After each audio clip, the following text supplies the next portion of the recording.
నమస్తే అండి, నా పేరు చుండూరు సౌదామణి, మాది మచిలీపట్నం కార్పొరేషను, కృపా ఎస్హెచ్జి.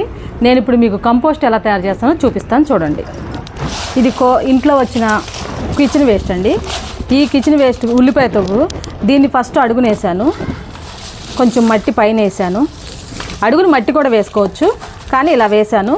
ఎండిపోయినని ఇలా వేసి దీనిపైన మళ్ళీ మన ఇంట్లో వచ్చిన ఏదైనా సరే ఆకులు, కూరగాయలు, చెత్త, పళ్ళ తొక్కలు ఇలా వేసేసుకోవాలి.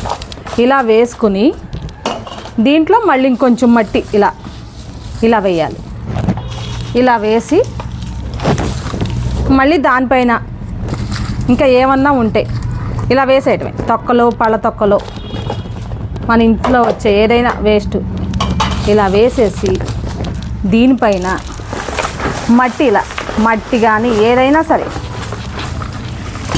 ఆకులు, ఇలా కంపోస్ట్ పచ్చి ఆకులు కూడా దీంట్లో చాలా ఉంటాయండి పోషకాలు మట్టికి.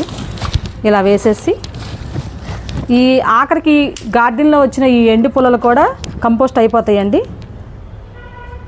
ఇలా మొత్తం ఇలా వేసేసి దీన్ని పైన నీళ్లు కానీ పుల్లట మజ్జిగ కానీ రోజు ఇలా కొట్టుకుంటా ఉంటే 15 రోజులకి కంపోస్ట్ అయిపోద్ది.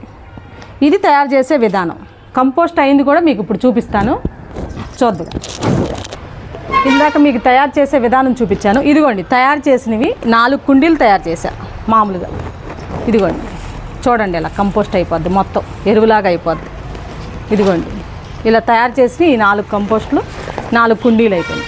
ఇలా తయారాటల్లో ఇట్లా మొక్కలు పెట్టేసుకోవడం అంతే.